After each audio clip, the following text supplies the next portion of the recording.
Selanjutnya saya persilahkan para peserta webinar ini untuk menyampaikan pertanyaannya. Karena saya lihat di chat ini tidak ada pertanyaan-pertanyaan, mungkin bisa angkat tangan saja siapa yang ingin bertanya. Itu ada Pak Ridwal Jalinus. Pak Ridwal, silakan Pak Ridwal. Pak Ridwal. Ya, terima kasih atas waktu yang diberikan kepada saya untuk bertanya atau berkomentar ini. Tadi pembicara tadi semuanya sebenarnya sangat indah semua, menunjukkan bahwa walaupun perbedaan itu senyatanya ada, ya, baik dalam agama maupun lainnya, tapi semuanya menunjukkan keindahan.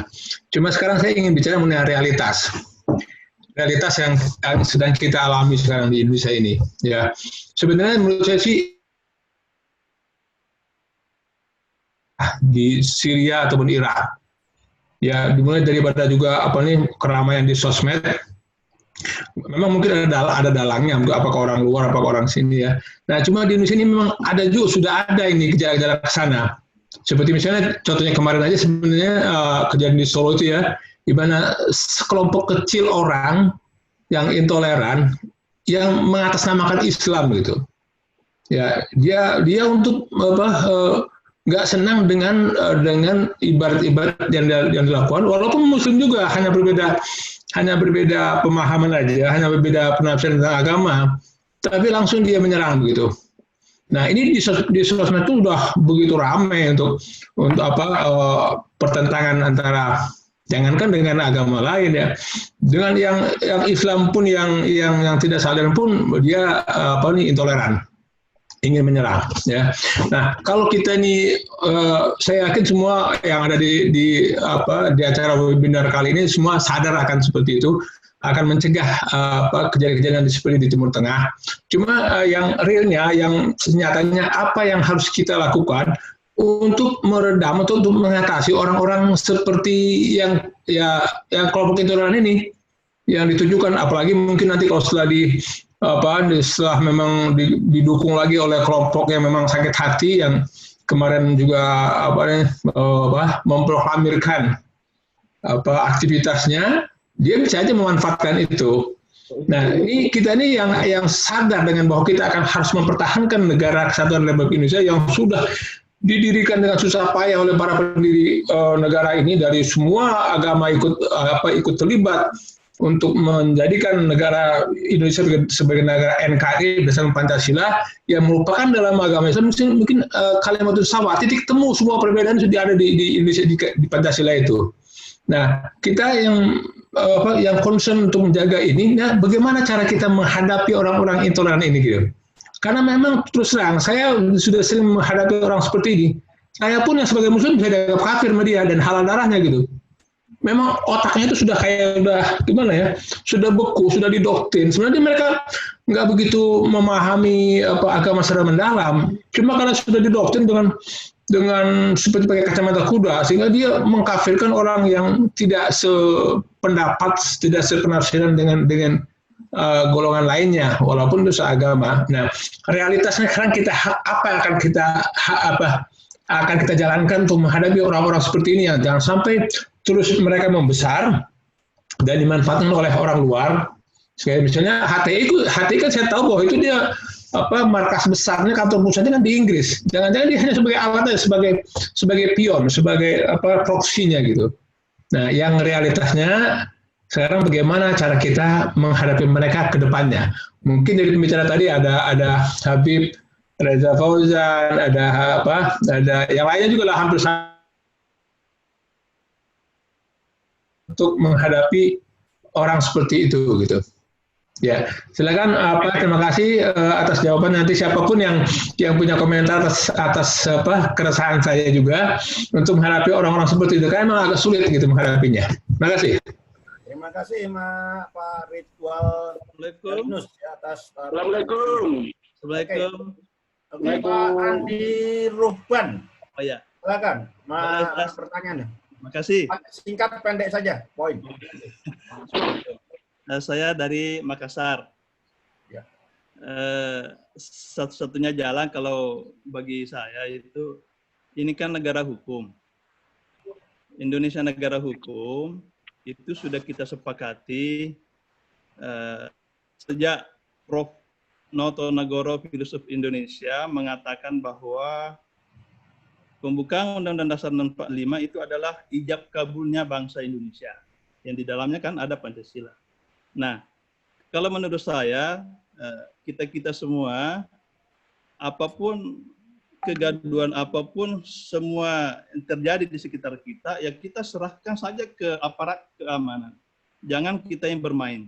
Maksud saya, ketika ada yang ingin melakukan sesuatu yang memang tidak benar, tidak sesuai dengan negara kita ini, ya kita lapor saja ke aparat keamanan. Nanti mereka, karena kita ini menganut hukum positif, kita tidak boleh menganut hukum agama masing-masing. Ya saya kira itu kuncinya saja. Ya. Karena kalau semua akan bermain, ini bisa kita jadi kayak Timur Tengah ini. Jadi harus ke aparat hukum saja kita serahkan. Saya kira makasih Pak Bos. Terima kasih Mas Andi. Oke. Bisa dilanjut dengan Mas Supriyadi. Pak Daengullah dulu. Pak Daengullah. Oke, silakan. Yang duluan mana nih? Pak siapa? Pak Daengullah itu udah angkat tangan. Pak Daengullah. Assalamualaikum warahmatullahi wabarakatuh. Pak Daengullah, maaf videonya mohon diaktifkan. Videonya mana? Ya.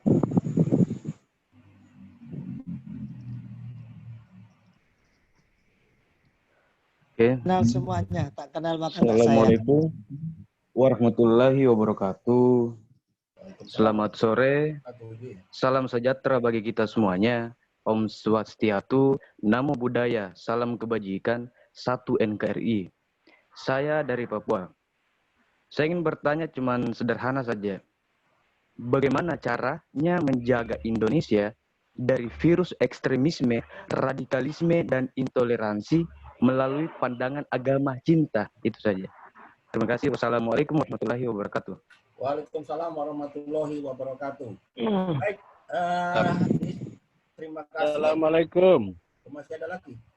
Kita batasi 3 pertanyaan dulu, ya. Ini dari Pak Ridwal, artinya bagaimana menghadapi pertentangan yang sekarang hadir, ya, tindakan-tindakan intoleransi atau tindakan-tindakan persekusi yang dilakukan kelompok-kelompok tertentu.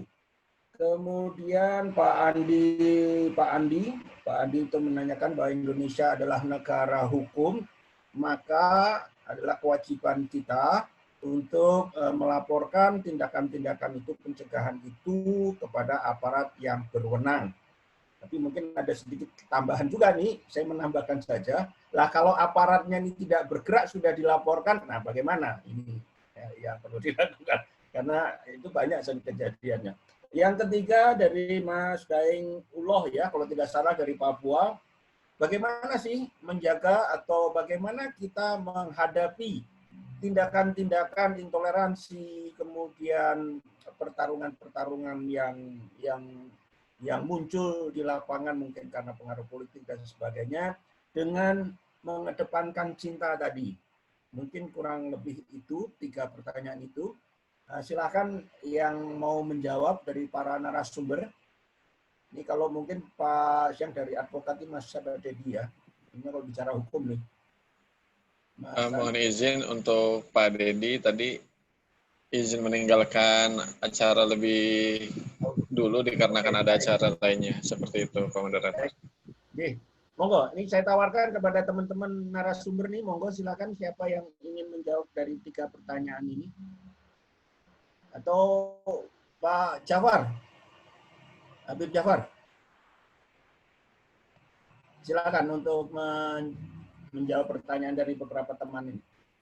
Baik, untuk pertanyaan dari Pak Andi, ya, tentang hukum positif, kita lihat dulu Pak, lihat dulu bagaimana gerakannya. Kalau memang gerakannya benar-benar melanggar hukum yang ada di pemerintahan ini, maka kita harus segera melaporkannya kepada yang berwenang. Akan tetapi kalau seandainya tindakannya tidak terlalu jauh, maka tetap kita hadapi dengan bahasa cinta.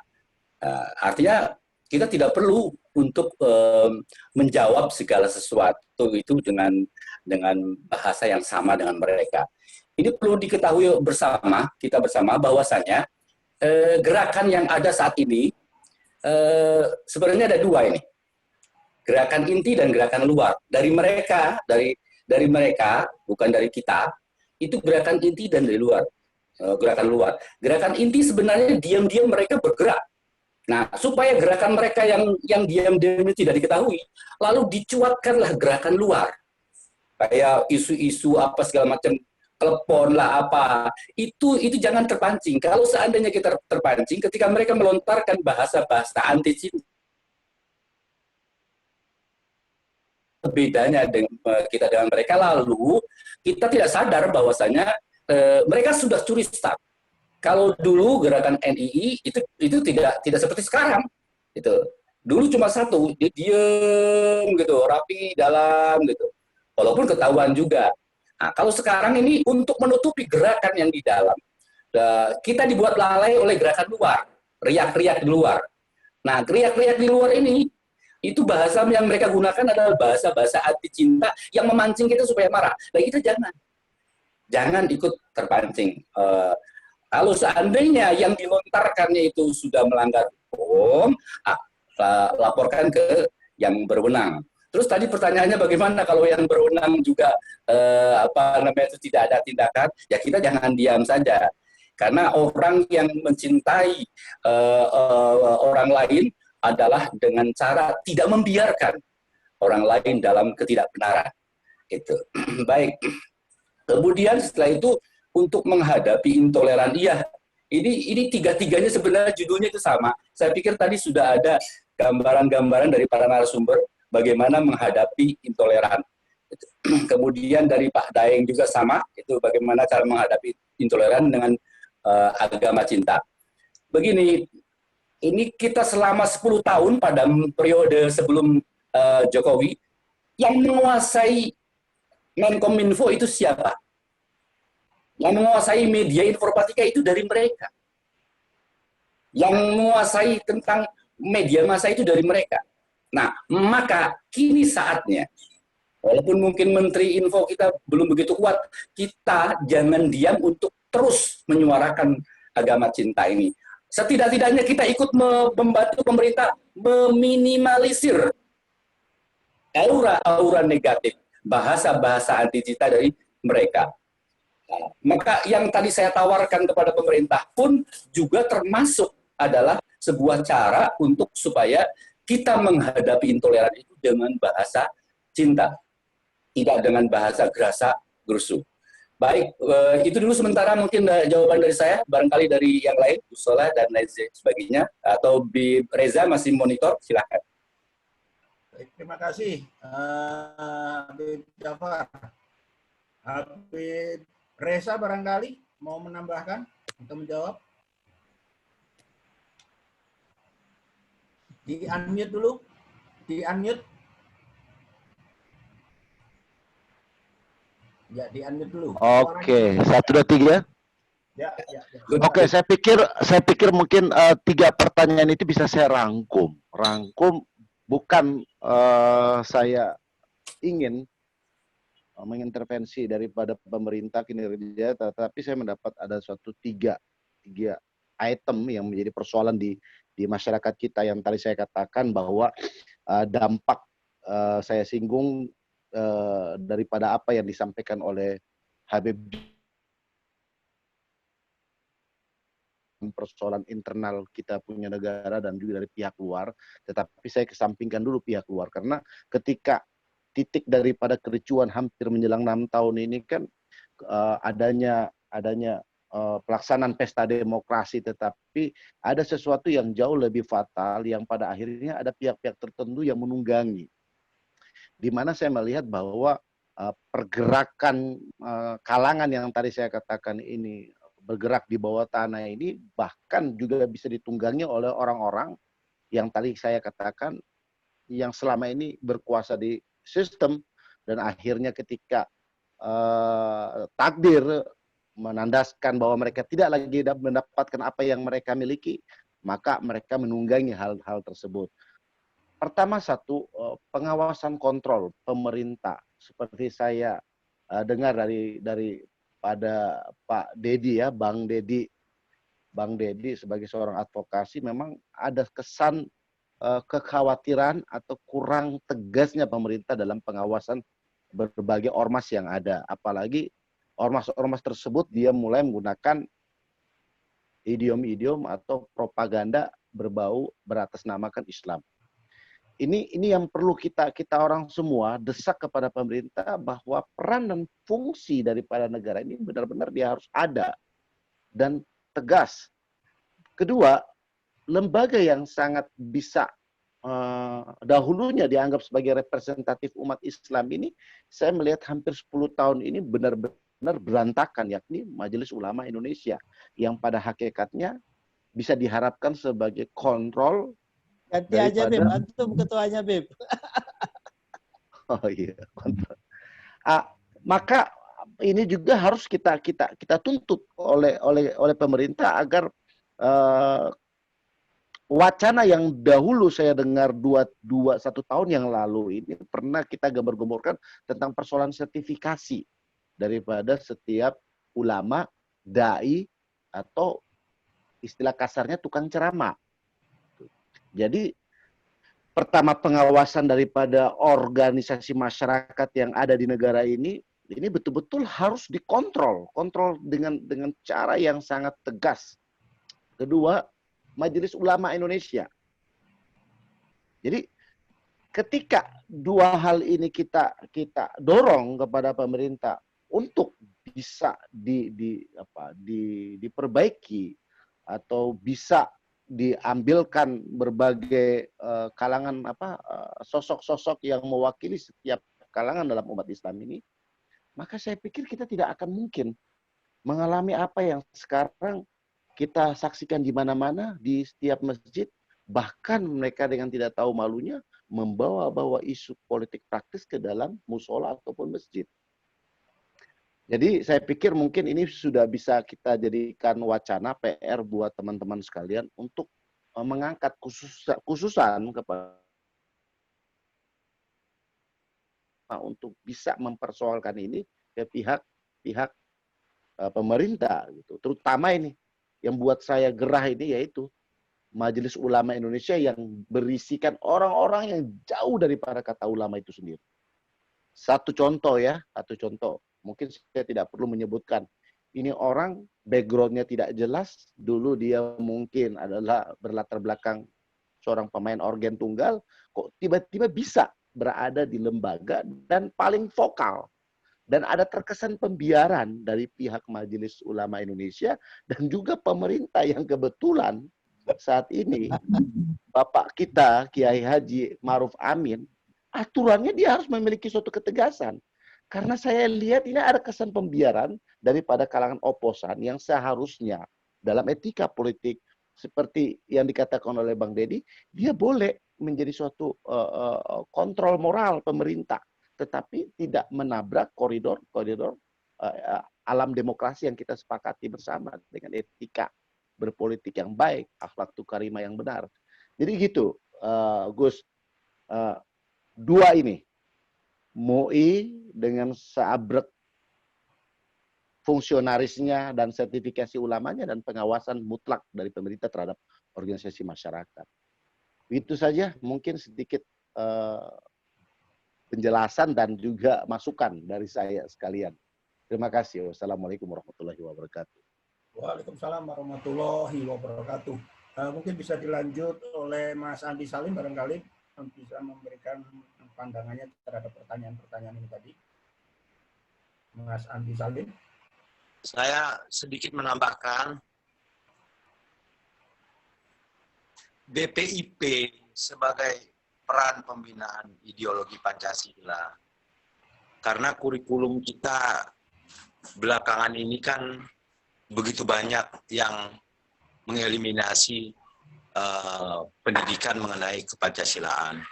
Nah, BPIP sekarang kan adanya di awang-awang, jauh di atas dan kita harus dorong BPIP itu untuk mengisi instrumen-instrumen kelembagaan, mengadakan seminarisasi bagi pejabat-pejabat, sehingga ke depannya BPIP masuk kepada kelembagaan pemerintah hingga tingkat daerah. Itu satu. Kedua, mohon maaf Pak Andi Salim, videonya.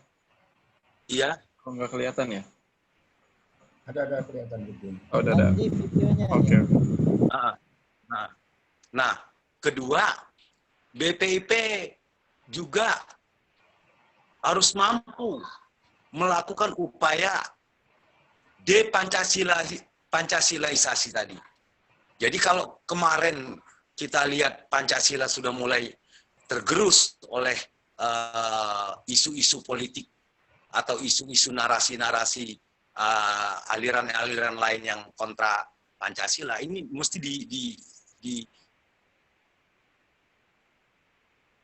betul-betul mengambil hikmah daripada Pancasila untuk didudukan kembali, dibumikan kembali dari segenap anak bangsa. Ini kan kita menghadapi generasi muda yang hiruk pikuknya menjadi nggak jelas begini, kan dampaknya nanti ke depannya tentu sikap Pancasila itu akan tergerus. Dekade 80-an ke bawah, kita sebagai bangsa sungguh meletakkan itu tinggi sekali Pancasila. Sekarang ini sudah mulai turun. Kadar nasionalisme kita sudah mulai tergerus. Nah, ini dorongan untuk maju ke depan, organisasi-organisasi kemasyarakatan dilibatkan untuk membumikan Pancasila di setiap kelembagaan, ini merupakan hal yang harus dipercepat. Nah, Pancasila itu sebetulnya diharapkan hadir kemana-mana, hadir di mana-mana, sehingga ada BUMN yang sudah menerapkan aplikasi Pancasila, ada pemerintah daerah juga sudah mengaplikasikan Pancasila. Kalau nggak begitu, kita juga harus dorong kepada KPU Pusat supaya visi misi dari setiap calon kepala daerah itu adalah visi misi Pancasila. Maka saya juga sering bicara bahwasanya kalau bisa toleransi masuk ke dalamnya. Jadi kalau toleransi masuk ke dalamnya, sebab toleransi itu adalah merawat kebinekaan, merawat persatuan Indonesia. Nggak ada kebinekaan tanpa ada perawatan. Apa yang mau dirawat? Kecuali kita menumbuhkan sikap toleransi yang baik, dan itu ada di dalam butir-butir ideologi Pancasila. Nah, saya kira saya menambahkan itu. Sebab kalau kita hadapkan dia pada persoalan hukum saja, tapi di bawahnya kita nggak mengurusi persoalan-persoalan ideologi yang mulai tergerus ini, ya tentu kita hanya menangkapi orang-orang saja. Tapi yang kita butuhkan adalah bagaimana generasi berikutnya nggak ikut tumbuh mengembangkan aliran-aliran lain selain dari ideologi Pancasila. Ini yang mesti kita tumbuh kembangkan juga sebagai nasionalisme yang terbarukan gitu pada generasi saat ini. Nah, itu saya kira sampai di situ. Wabillahi taufiq wal hidayah. Wassalamualaikum warahmatullahi wabarakatuh. Waalaikumsalam warahmatullahi wabarakatuh. Baik, selanjutnya barangkali Pak Hilarius. Silakan dilanjut Pak Hilarius untuk memberikan. Terima kasih. Menarik sekaligus memprihatinkan. Tadi kita dengar bersama-sama dari Pak Ridwal tadi menceritakan di Solo, kejadian di Solo, sama-sama Islam, keluarga Habib dipersekusi. Nah, ini sebetulnya kan kalau bukan ada sesuatu yang berada di belakang mereka, yang cukup kuat berada di belakang mereka, itu tidak mungkin terjadi. Jadi ada standar ganda. Di satu sisi ada yang mengatakan, oh ini Habib A, begitulah ya, katakanlah Habib ini sebagai zuriat Nabi dikuyo-kuyo, nggak bisa pulang, begitu kan. Tapi di sisi lain ada Habib di Solo yang jawani, yang berusaha melakukan penjiwaan terhadap sesuatu gaya hidup Indonesia, malah dipersekusi. Habib Lutfi dihina-hina. Padahal, nah kaitannya dengan ini, Habib Lutfi sendiri, beliau kan juga di BPIP. Di BPIP atau One Team Press, saya lupa. Nah, kaitannya di sini adalah, menurut saya, untuk mengatasi persoalan ini adalah harus ada goodwill dari pemerintah, benar-benar serius untuk mengatasi ini. Terkait dengan tadi Pak Andi Ruhban katakan, kalau ada masalah hukum, biarkan aparat yang bertindak. Gitu. Saya setuju.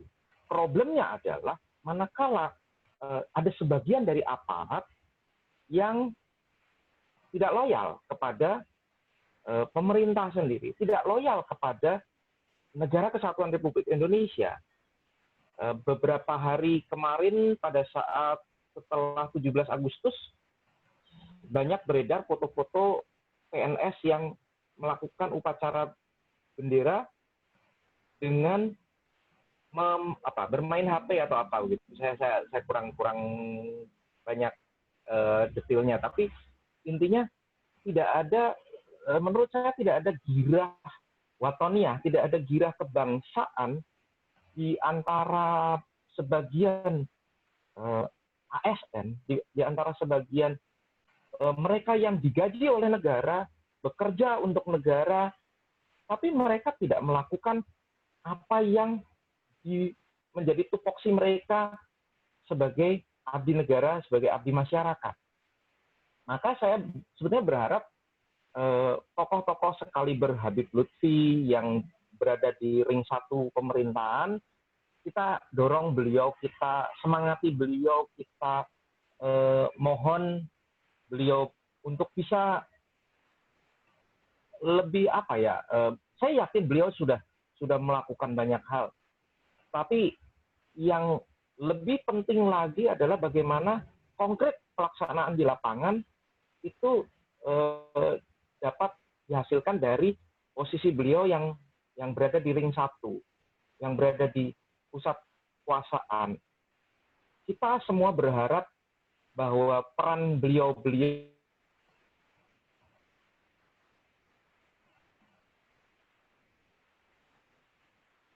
Suaranya hilang, Mas Darius. Antara soal mayoritas minoritas itu ada posisi yang mungkin istilahnya leverage ya, orang ulama sebagai pemuka dan pimpinan dari umat yang secara jumlah, secara demografis lebih banyak begitu. Ini karena kaitannya dengan itu tadi, masa depan tadi betul dikatakan tidak main-main, karena kalau ini dibiarkan terus-menerus, ini memang ada upaya menggangsir, dan memang ini kaitannya bukan pemain agama sih sebetulnya yang bermain. Kita tahu tadi Habib Reza tadi juga mengatakan ada pemain-pemain lama, yang privilege-nya selama ini berkurang begitu ya, yang selama ini sudah menikmati zona nyaman, kemudian saat ini zona nyaman itu mulai berkurang. Nah, mereka itulah yang sebetulnya memainkan isu-isu agama. Nah, mau tidak mau, suka tidak suka, pada akhirnya kita juga harus bermain di ranah agama itu, tetapi agama cinta yang kita tekankan begitu kan. Bagaimana agama ini kita tegakkan bahwa kita tidak mau agama kita dipermainkan.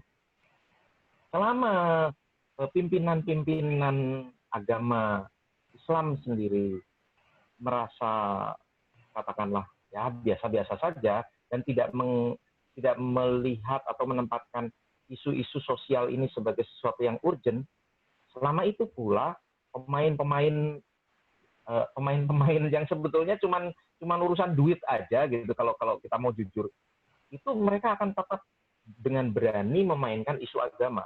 Selama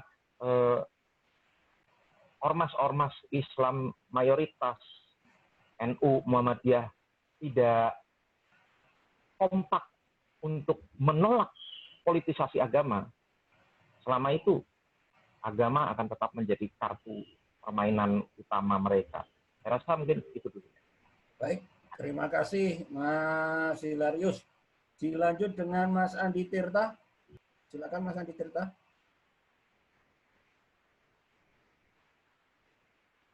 Mas Andi Tirta masih ada?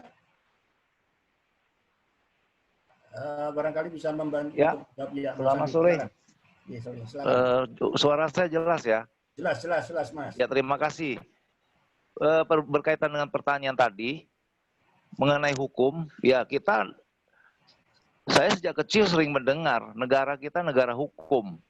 Bahkan banyak kawan-kawan praktisi hukum selalu bilang, biar langit runtuh, hukum tetap harus ditegakkan. Tapi kan nggak begitu juga, kan begitu. Sahabat saya Gus Soleh ketawa. Nah jadi bagaimana? Ya mau nggak mau supremasi hukum harus harus diadakan. Hukum menjadi panglima.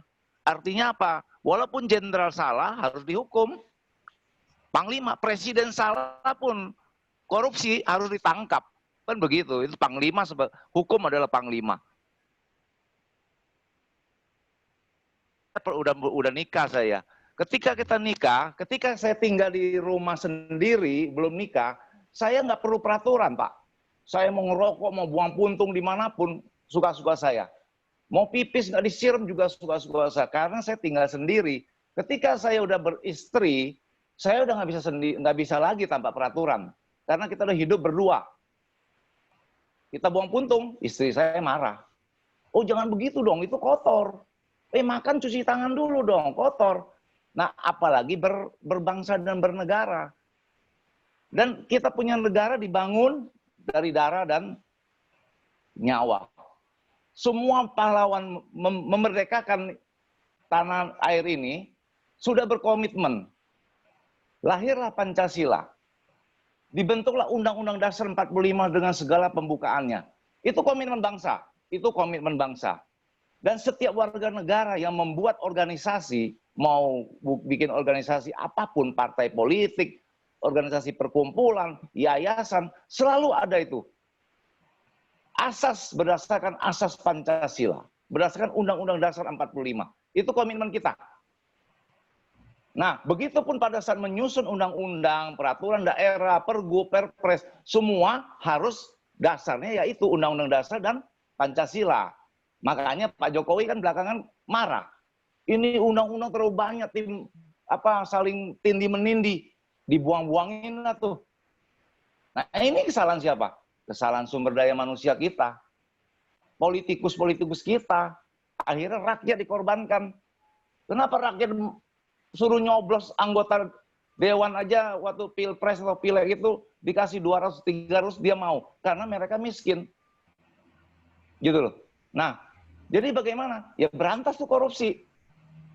Tapi masalahnya bangsa kita ini nggak ke arah situ. Mestinya kan kompak, solid. Ini kita udah punya komitmen berbangsa dan bernegara. Aturannya apa? Undang-Undang Dasar 45 dan Pancasila, dasar hukum, dasar negara, filosofi hidup, pandangan hidup bangsa. Ini dulu kita pegang. Jadi ketika ada yang namanya khilafah atau apa, ideologi dari mana, nggak boleh masuk. Karena komitmen bangsa kita ya ini Pancasila. Nggak boleh ada yang masuk. Ketika ada yang mau masuk, lawan semua bangsa. Semua harus lawan. Seperti yang Pak Dedi, pakar hukum tadi ngomong. Jangan takut, jangan main-main, lawan. Nah ini yang harus kita lakukan. Nah, mengenai agama yang cinta itu ya semua agama berdasarkan cinta. Semua agama berdasarkan cinta. Saya pernah sekolah di sekolahan Kristen. Saya punya keluarga Kristen. Saya punya sahabat-sahabat Islam. Banyak, saya bergaul sama banyak sekali namanya Ustadz, Gus, Kiai, saya tahu banget. Jadi nggak ada agama yang mengajarkan keburukan. Yang buruk itu manusianya. Nggak ada. Saya bergaul dekat dengan teman-teman dari Islam, dari mualaf terutama itu, banyak. Nggak ada mereka mengajarkan yang nggak. Malah mereka menasehati saya hati-hati bro, jangan sampai begini bro, jangan begitu bro. Nah itu termasuk Gus Soleh, Saya kenal beliau itu sejak dulu ya, beliau itu benar-benar pejuang keberagaman, gitu loh. Walaupun kalau ketemu saya anggap ini, tapi dalam hati terdalam saya benar-benar hormat orang-orang seperti Gus Soleh. Nah jadi agama cinta ini bukan agama yang salah saya lihat, tapi manusia-manusia yang culas itu, yang dikatakan tadi masalah UUD itu tadi ada yang bilang udah uang-uang ujung-ujung duit itu loh. Duit ini yang membuat orang itu jadi gelap. Sehingga mereka disuruh apa aja mau gitu loh. Suruh nyoblos, kasih uang dia nyoblos. Ya bagaimana negara kita mau benar gitu loh. Jadi banyak sekali PR. Makanya ketika orang nyerang Jokowi, saya selalu berpihak pada Jokowi. Bukan karena apa? Karena apa? Karena Jokowi ini udah benar-benar presiden yang terbaik saat ini. Dia nggak korupsi, anaknya sendiri masih jual kue, jual apa namanya tuh? Dia nggak minta proyek. Cari kemana lagi presiden seperti itu? Masalahnya sekarang, orang Inggris bilang, jangan biarkan Jokowi berjalan sendiri. Apa namanya? Bahasa Inggrisnya gimana, Gus? Don't let Jokowi walk alone, kan begitu. Nah, jangan biarkan dia sendiri. Penting alone-nya yang ingat, ya. Nah, itu loh. Jadi seorang RT aja susah. Banyak aspirasi. Yang satu bilang nggak mau begini Pak RT, yang satu bilang begini Pak RT. Apalagi negara.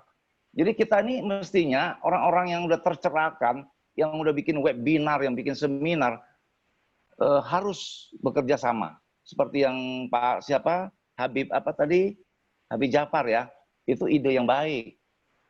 Jadi kalau ada apa-apa ya kita bikin surat ke pemerintah. Apalagi Gus Soleh kan dekat dengan wapres kita kan begitu. Nah kita masukkan tuh surat. Kalau perlu webinar ini dari kumpulan ini kita bikin organisasi tersendiri gitu loh. Apa kayak namanya lintas agama atau lintas suku. Ketuanya ya Gus Soleh, ketua umumnya ketua presidiumnya Gus Soleh. Nah mulai kita mainkan tuh.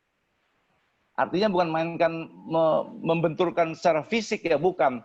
Ada yang melanggar hukum, persekusi, kita laporkan. Jangan sampai terjadi yang di Solo. Nggak baik sekali. Itu ya Pak, saya bergaul dengan orang-orang luar negeri, orang mereka ketawa lihat bangsa kita ketawain.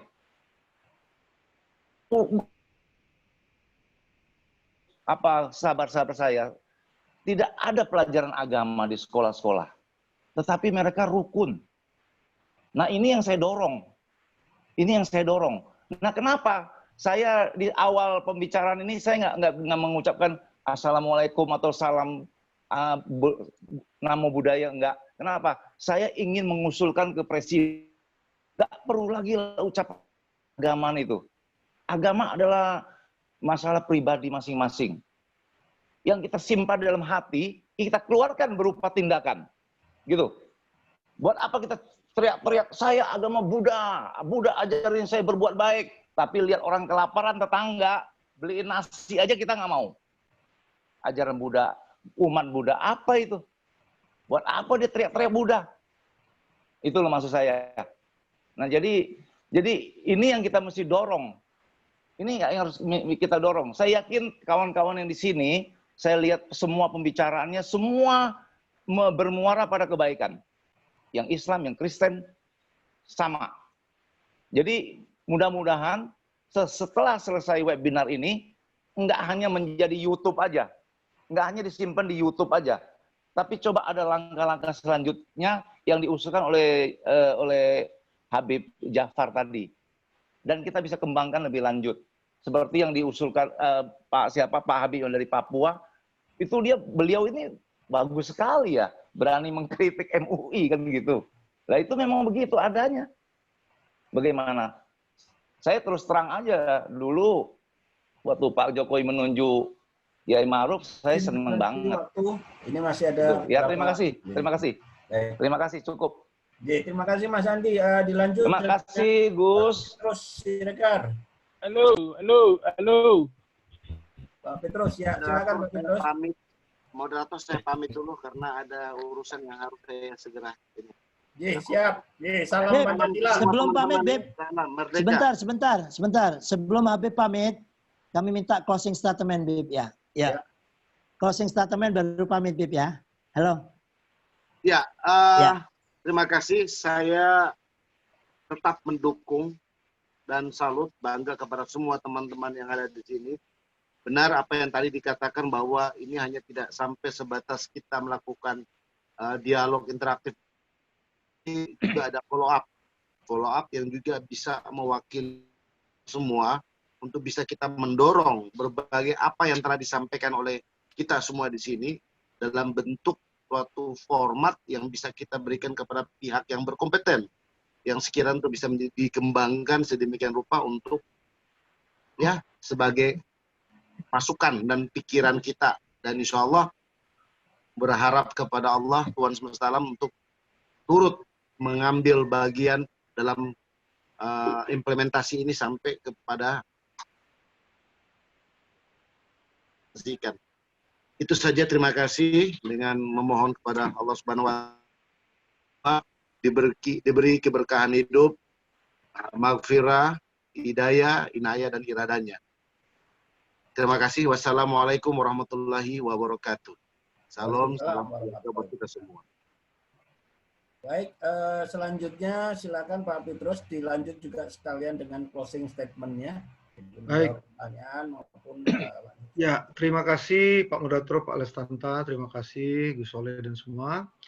Jadi dari semua pembicaraan tadi, saya percaya ini sangat kontekstual dengan tema kita, cinta. Cinta itu memang adalah perekat perbedaan, perekat segala hal yang masih terlepas. Nah, bagaimana tadi ada pertanyaan dari Papua yang beliau sudah live duluan. Beliau tadi menanyakan bagaimana supaya tidak terjadi friksi antar suku, agama, dan sebagainya. Bagaimana caranya? Nah, itu tadi sudah cukup banyak dibahas. Tapi kalau saya melihatnya, Pancasila ini memang adalah, kalau saya bilang, adalah DNA daripada kita sebagai warga negara. Ya, karena itu falsafah yang kita berbangsa negara adalah Pancasila. 5 sila ini udah bisa merekatkan kita semua dan mulailah dari kesatuan yang terkecil yaitu keluarga.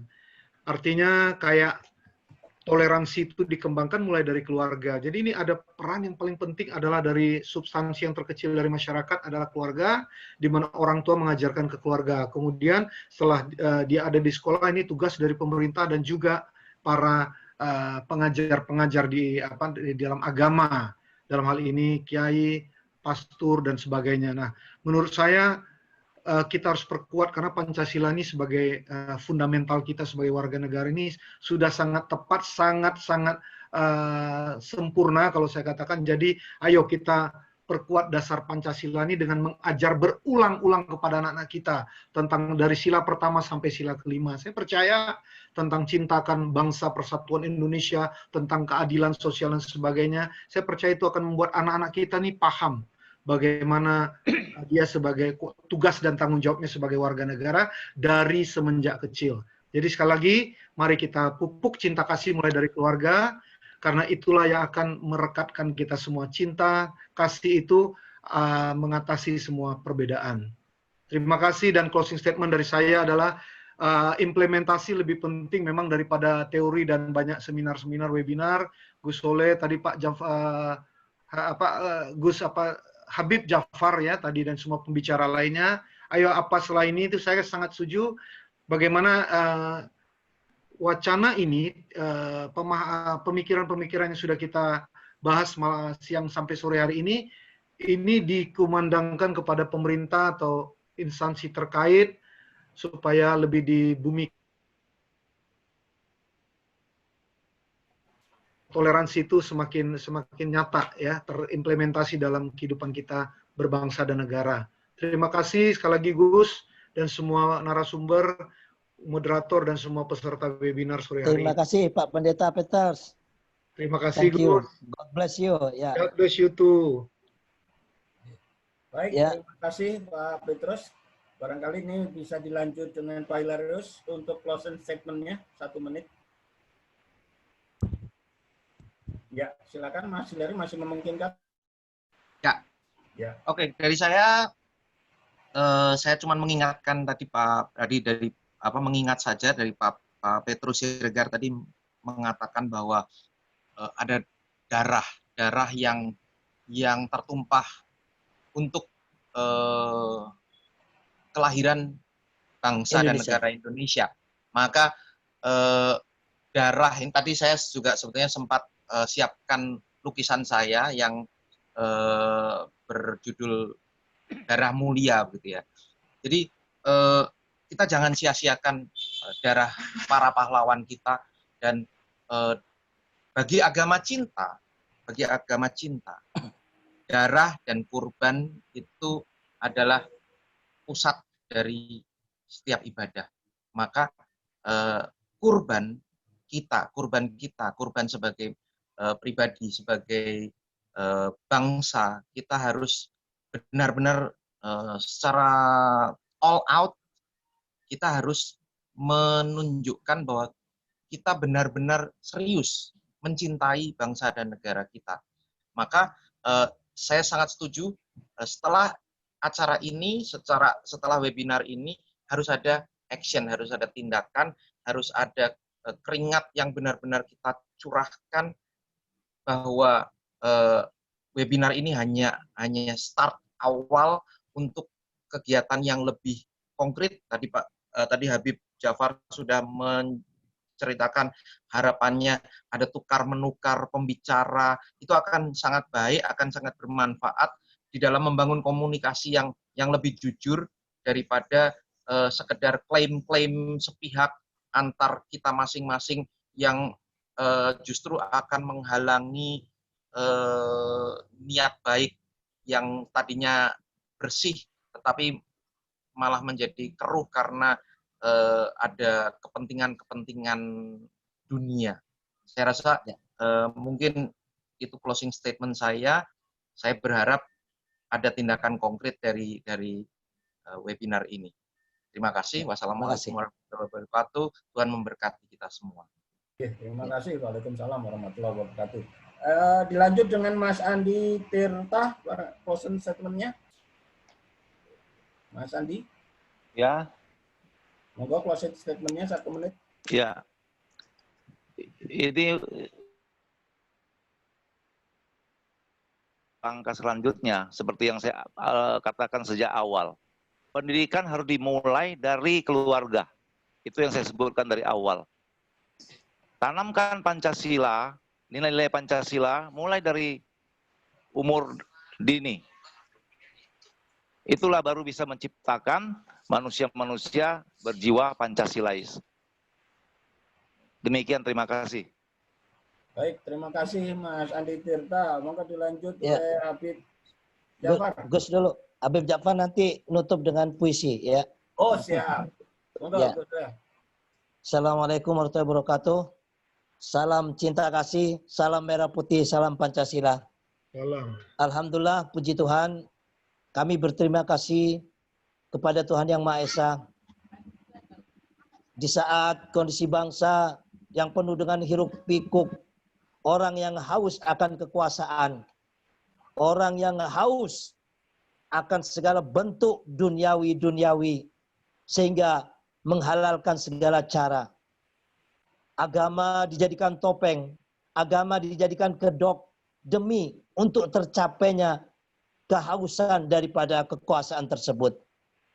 Sehingga dia tidak akan pernah berpikir dari apa yang telah ia lakukan, yang akhirnya akan menimbulkan langkah-langkah yang memberikan nilai-nilai kepahitan bahkan kepada agama itu sendiri yang dia imani, dan juga kepada bangsa dan negara sebagai tumpah darahnya di mana dia dilahirkan. Semuanya ini karena nilai cinta yang ada pada dirinya telah hilang. Cinta ini dikuasai oleh nafsu. yaitu nafsu angkara murka yang menyelimuti dirinya, yang menganggap bahwa dirinya paling hebat.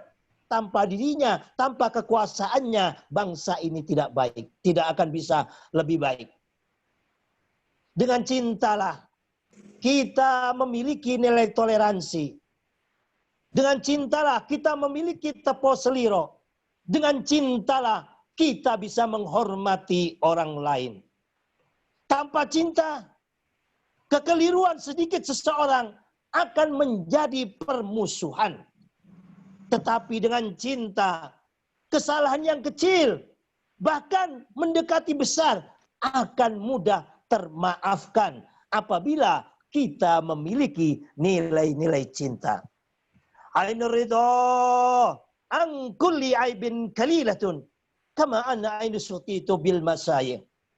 Orang apabila hatinya diliputi cinta kasih, diliputi baik sangka, maka kesalahan sedikit ataupun setengah besar akan mudah termaafkan. Tetapi sebaliknya ainus syuti, apabila orang dirinya diliputi dengan kebencian, diliputi dengan curiga, tidak akan tampak baik, yang ada adalah kebencian dan nyinyiran. Tidak akan ada pujian bagi Presiden kita Jokowi yang telah membuat dari sekian yang ada presiden ini, dengan satu Presiden Jokowi, hamparan jalan tol mulai dari Sabang sampai Merauke telah dibuat. Kita dulu malu sebagai anak bangsa memiliki batas negara yang tidak terawat. Dengan Presiden Jokowi semuanya dapat dirawat. Kita bangga menjadi anak bangsa, tapi semuanya itu tidak ada nilainya bagi mereka, bagi kelompok-kelompok yang hatinya tidak punya cinta kepada negara atau kepada Presiden Jokowi. Nyinyiran, dan nyinyiran yang selalu mereka lakukan. Seperti dikatakan oleh teman-teman para narasumber tadi, pendidikan moral ini penting. Moral bangsa kita telah dituangkan, telah diwariskan, telah diberikan oleh leluhur kita yang tertuang di dalam Pancasila. Makanya kami sangat mendukung kepada teman-teman tadi para narasumber, salah satunya Bang Andi Tirta, bahwasannya pendidikan moral Pancasila, PMP atau apapun namanya, ini wajib dan harus hukumnya fardu ain bagi anak bangsa Indonesia mengetahui karakter building bangsanya, yaitu Pancasila. Innama umamul ahlaku ma bakyat wa in dhahabat ahlakum dhahabu. Sesungguhnya karakter building suatu bangsa akan kokoh, akan kuat, akan tegar apabila karakter building itu kokoh juga. Tetapi apabila karakter building suatu bangsa itu lemah, maka lemahlah bangsa ini. Apabila lemah, maka gampang sekali dimasuki oleh isme-isme, oleh kekuatan-kekuatan, oleh karakter-karakter building dari luar. Sehingga hancurlah Indonesia yang begitu indah seperti bunga taman dari Sabang sampai Merauke. Kita tampak berbeda suku, berbeda adat istiadat, berbeda bahasa, berbeda agama. Kita terima kasih kepada Founding Father bisa dirangkai dalam satu rangkaian bunga yang cantik yang bernama Indonesia. Di vas bunganya ini dengan ikatan, dengan perjanjian yang disebut Pancasila. Di era reformasi Pancasila kita, yang mana di Orde Baru dulu, dihinjak-hinjak, dipolitisasi oleh penguasa. Sehingga para reforman bukan memperbaiki karakter building bangsa ini, justru mencabik-cabik 4 pilar bangsa kita, yaitu Undang-Undang Dasar 45 ini antara api dengan panggang. Sehingga nilai dan karakter building bangsa kita ini berubah. Indonesia bukan negara hedonis. Indonesia bukan negara komunis ataupun ateis. Tapi Indonesia bisa menghimpun semuanya ini pada satu kesatuan yang saling mengikat. Tetapi kenyataannya apa sekarang? kelompok-kelompok agama hendak menjadikan negara Indonesia ini karena karakter buding kita sudah lemah, mau menjadikan negara khilafah, negara syariat, ataupun negara Tuhan. Dan juga kelompok-kelompok kapitalis, karena lemahnya karakter buding kita, ekonomi kita bukan lagi ekonomi koperasi, tapi ekonominya sudah ekonomi kapitalis. Begitu juga dengan demokrasi bangsa kita, yang mana demokrasi kita ini adalah musyawarah untuk mufakat. Ada masalah tabayun. Di saat saya kecil dulu ya, kepala desa Klebun kata orang Madura itu, kalau ada masalah di antara warga, itu tidak harus ke kantor polisi, ditemukan di Klebunnya, dimusyawarahkan. Kalau bisa saling jabat tangan, saling memaafkan, diajak berdoa sesuai dengan agamanya di Madura yaitu Islam. Dan tidak diperpanjang di kantor polisi. Kalau sampai melanggar lagi, maka Klebunnya atau kepala desanya itulah yang menggebuk orang tersebut. Kalau sekarang tidak, karakter buding kita hilang. Pemilihan bukan hanya presiden, ya. Pemilihan ketua umum partai, satu warna. Karena berbeda ketua umumnya tidak jadi, bikin partai lagi. Sehingga tidak salah apabila pemilihan presiden. Yang mana kelompok mereka tidak menang. Mereka selalu mengganggu, dan mengganggu. Padahal mereka adalah, ada yang katanya jenderal, ada yang katanya tokoh agama, ada yang katanya politisi, ada yang katanya apa? Nggak tahu katanya lagi ya. Mereka berkumpul bukan dengan kita, tapi dengan kami. Melakukan suatu langkah-langkah yang menghilangkan nilai cinta kasih pada nilai kebencian. Melalui webinar ini, saya minta semua teman-teman, do what can you do? Kerjakan apa yang bisa kita kerjakan.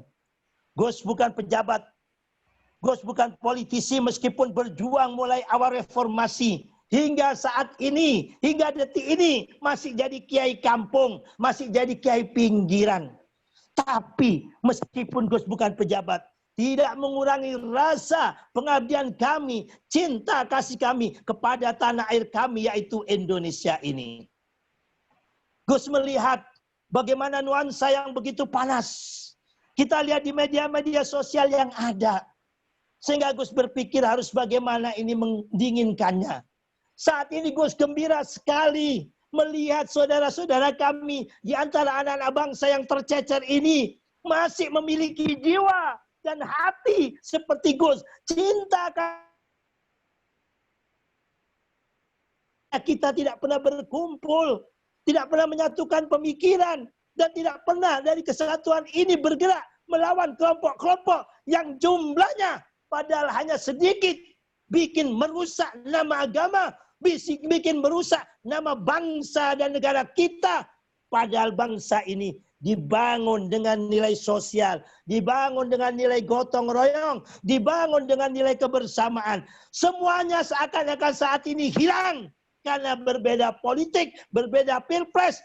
Sampai detik ini belum wawuh kata orang Jawa, masih ngecap kadrun, cebong, kampret. Mau jadi apa bangsa ini? Maka dari itu, kepada para pendeta, biksu, pedanda Banten, tokoh-tokoh agama, tokoh masyarakat yang ada di webinar ini dan juga para peserta. Kita jangan berhenti di sini. Kalau kita bisa melakukan langkah yang lebih luas, mari. Sebelum kita bisa memiliki apa-apa, kita kristalisasi.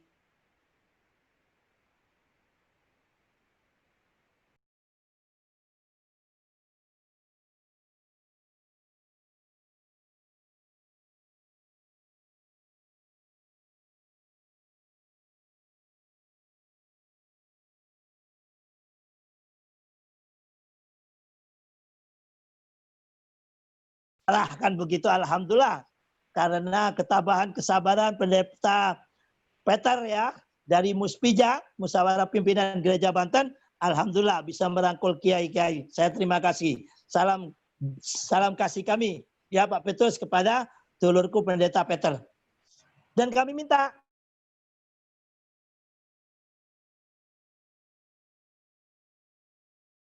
untuk Sabtu besok, kalau Minggu kan nggak enak kita. Jadi kita bikin rutin dulu, ya, sampai beberapa minggu. Selanjutnya mudah-mudahan ada izin dari Tuhan Yang Maha Esa, kita ketemu, ya, tapi tetap menggunakan protokol kesehatan. Nanti siapa yang fasilitasi melalui tangan-tangan Tuhan, lah kita akan kristalkan bagaimana kita melawan kelompok-kelompok yang hanya kecil yang dari penanya tadi, ya, para radikal-radikal ini.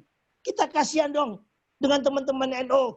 Seharusnya itu kan kerja TNI Polri, ya, yang ada di Rembang, di daerah Pasuruan sana, ya, mencegah untuk apa? Khilafah. Justru kelompok-kelompok khilafah banyak yang menyerangnya, dari kita tidak banyak membantunya. Nah, ini perlu kita dengan kebersamaan. Terus ada di sini Pak Hilarius Johannes dari komunitas Katolik, ya, Pak Dedi Prihambudi, dan Habib Reza, ya, Al-Hamid, dan juga Pak Andi Salim dari Toleransi Islam, dan Pendeta Petrus, Pak Leo Rompas, dan juga Pak Andi Tirta dari Santala, Barisan Pecinta Pancasila, Darul Kurawas, dan di komunitas Buddha. Gus minta untuk Sabtu depan, silakan kirim siapa narasumber. Nah, karena agama cinta ini adalah komunitas, ya, komunitas ini kumpulan dari kita, oleh kita, untuk kita, ya. Syukur di antara teman-teman yang ada ini punya ahli desainer, ya. Kita tulis kata-kata indah, kata-kata cinta, kata-kata damai, biar menghiasi relung-relung yang ada di media sosial, bukan dengan nyinyiran, bukan caci maki, bukan ujaran kebencian, bukan saling mengkafirkan. Narasi-narasi cinta kasih, narasi-narasi cinta, narasi-narasi salam damai harus kita sebarkan, ya. Jadi saya minta kepada para narasumber ini bisa dikirim namanya untuk Sabtu depan, ya, siapa yang dirujuk supaya kita berkesinambungan, ya. Mudah-mudahan tangan Tuhan hadir kepada kita semuanya, kita bisa menjadi juru selamatnya Indonesia, bisa menjadi juru damainya Indonesia, karena Indonesia ini bukan milik Amerika, bukan milik Eropa, bukan milik orang Arab, tapi rumah besar kita semuanya. Kitalah yang paling pantas, kitalah yang paling patut membenahi, mentata api Indonesia ini, agar Indonesia benar-benar menjadi baiti jannati, rumahku adalah surgaku. Demikian dari Gus, terima kasih. Tak ada gading yang tak retak, tiada manusia yang tiada punya salah dan khilaf. Apabila ada kebenarannya, semata-mata dari Tuhan Yang Maha Esa. Apabila ada kesalahannya dari semuanya, teman-teman, jangan lupa kita bolehlah kita menumpang mandi. Kalau kita ada umur panjang, Sabtu depan kita berkumpul lagi. Kalau hari ini, ya, yang terdata lebih dari 60, tapi yang ikut lebih dari 50, kita harus bisa mengikuti cara liko.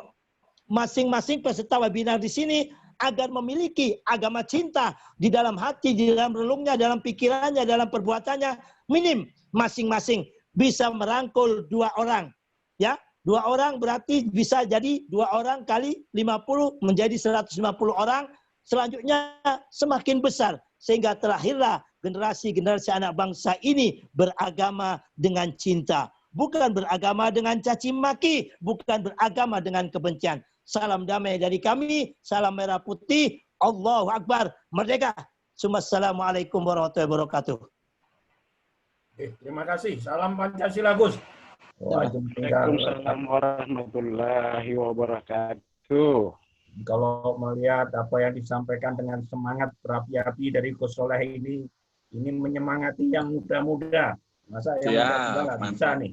Ya, jadi mudah-mudahan. Nah, agama cinta ini sebenarnya di semua agama pasti mengajarkan cinta. Jadi 4 kali. Ya, hanya permasalahannya kita jarang. Udah beli pulsa belum? Dan menghidupkan nilai-nilai itu. Baik, sebelum kita akhiri, saya pikir Gus Jafar, Pak Habib Jafar ini barangkali bisa sebagai closing statement-nya atau mau baca puisi atau apa, silakan. Sebelum saya tutup atau saya kembalikan ke ke pembawa acara. Silakan Gus Jafar. Habib Jafar, silakan. Monggo, Beb. Ya. Dulu ibu kita Pertiwi terluka dadanya menangisi anak bangsa yang sama-sama berdarah yang sama, darah yang merah, bertulang yang sama, tulang yang putih, dan dengan irama di dalam dada mereka, irama nada yang sama, nada cinta terhadap nusa dan bangsa, berhadapan dengan penjajahan anti cinta. Kini Ibu Pertiwi kembali merintih perih ketika anak-anak bangsa dipaksa oleh angka-angka, dipaksa oleh tahta, dipaksa oleh senjata-senjata saudara-saudara untuk saling bersengketa, untuk mencoba menghilangkan cinta di dada. Maka agar irama cinta kembali, aku Hindu, tapi Betara Krishna mengajariku cinta. Aku Buddha, tetapi Siddhartha Gautama mengajariku cinta. Aku Nasrani, tetapi Yesus dan Bunda Maria mengajariku cinta. Aku Muslim, tetapi Nabiur Rahmah, the prophet with the full of love, wa ala alihi, beserta keluarganya, mengajariku cinta. Maka kita manusia Indonesia, manusia Pancasila, berketuhanan yang Maha Esa, Tuhan yang Maha Cinta. Tuhan mencintai kita dengan mendidik kita cinta. Kita mencabut gulma-gulma anti cinta adalah bahasa cinta. Agar kita bisa damai dalam menanam cinta, menyiram dan mengetam cinta tanpa kelam, tanpa kecap. Warna rambut, warna kulit bisa berbeda. Adat suku-suku kita bisa berbeda. Agama kita bisa berbeda. Namun ada yang sama pada dada kita.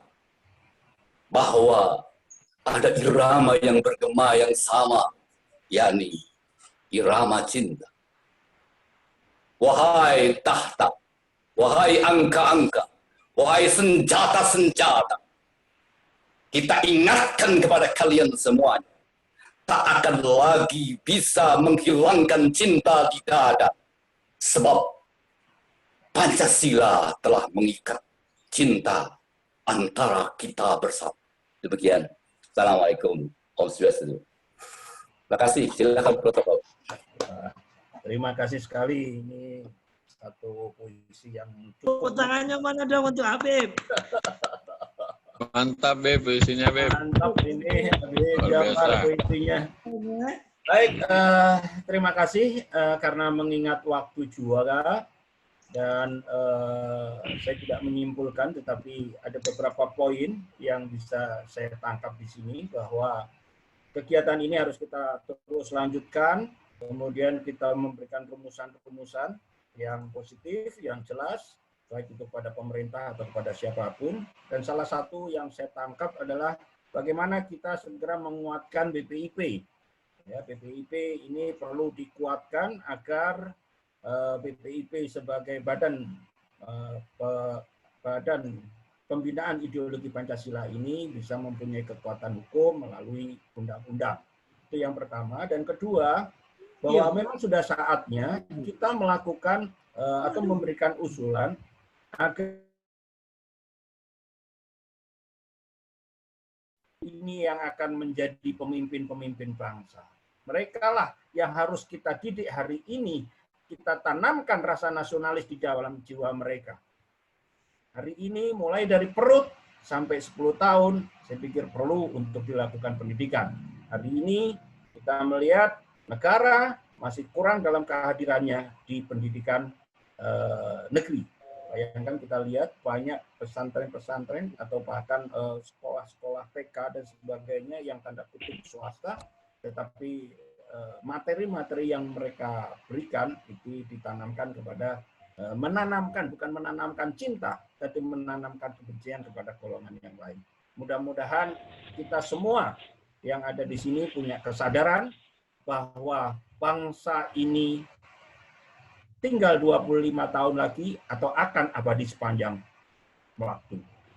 Terima kasih, dan saya sebagai moderator memohon maaf yang sebesar-besarnya apabila dalam memandu kegiatan ini banyak kesalahan, banyak ungkapan yang tidak berkenan di hati para peserta maupun para narasumber. Saya mohon maaf dari lubuk hati saya yang paling dalam, saya minta maaf yang sebesar-besarnya. Waktu saya kembalikan kepada pembawa acara. Terima kasih. Terima kasih Pak Pancasila. Luar biasa Pak Andi Lobo. Salam bela negara. Salam bela negara. Merdeka. Apa kareba? Bang Jerry, merdeka. Apa kareba semua?